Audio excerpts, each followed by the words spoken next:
Without further ado, the father and son duo of KMG Promotions. Welcome to the PorterWay Podcast.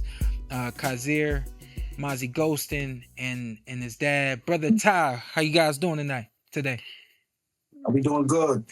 Let's jump right into it. We got a busy Saturday coming up. Pro-Am show out there in Albany, New York. Tell everybody about it. Yeah, Saturday, November 1st, we got a Pro-Am going on. We got few amateur bouts, some of our upcoming amateurs. And then we got 4 exciting pro bouts. Some really good matchups on the card.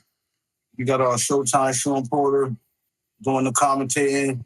We got brother Sheik Brownell and Goods as well. And I don't know, I think it's gonna be a good event. We got Dave East on the walkout. So it should be a real entertaining night. Yeah, I'm excited to do some broadcasting with Goods the Animal. Real quick, for anybody that may not know, give us a little rundown on Mazzi over there. What's his amateur experience like? I know we know that he's 10-0-1 as a pro, but just remind everybody who Mazzi was coming out turning pro as an amateur. When the amateur, Mazzi won about 14 national titles.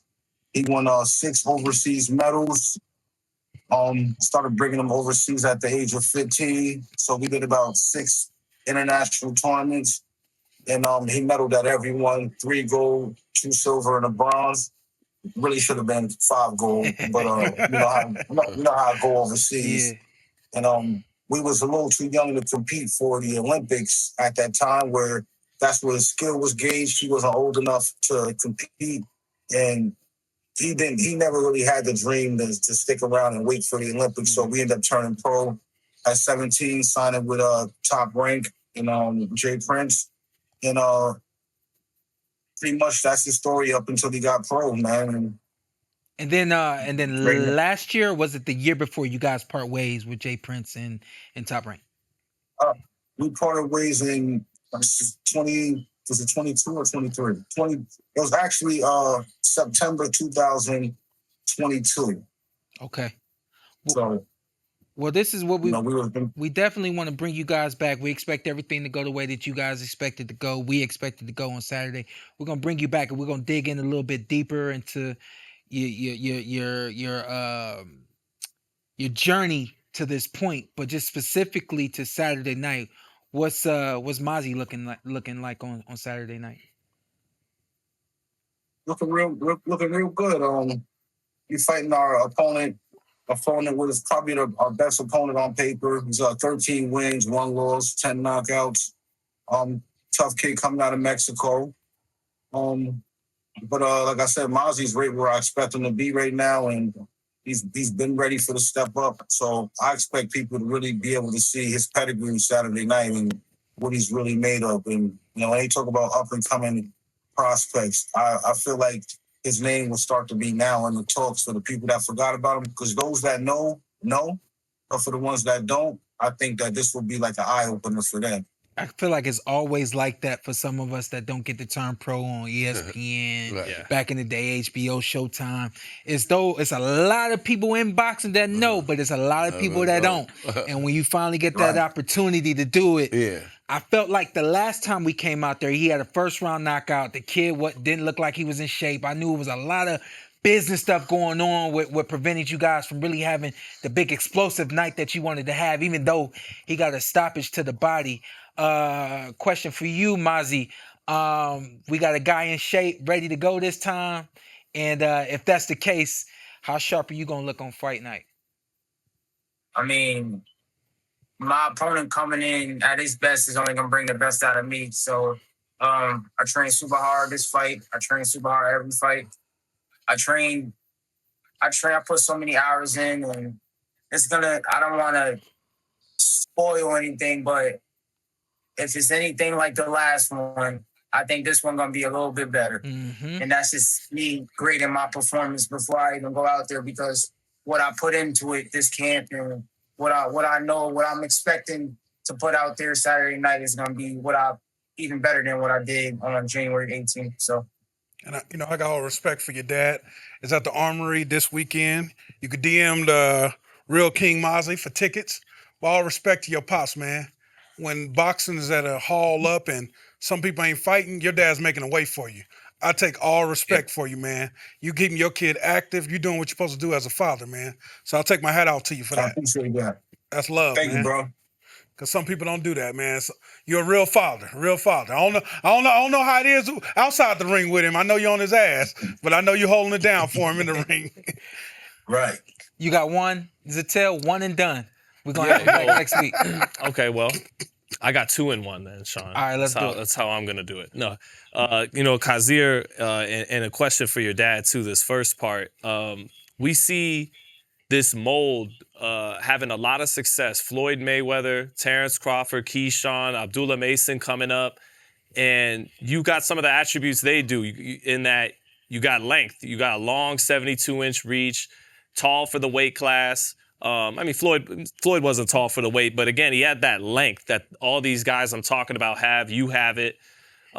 Just talk about, do you feel like you got the attributes it takes that some of those guys have to have the kind of success they've had at the championship level? And then part 2 of the question is, did you, as a southpaw, watch the Crawford-Canelo fight very closely and more close than you would your average championship fight? Were you taking notes, you and your dad? Was it that kind of performance where school was in session? You had to literally take notes on the fight itself? Yeah, so with the attribute things, I think I got them all. I think the ring IQ, the length, the power, the speed, the defense. I think I got it all. And when I put it together, everybody gonna see it.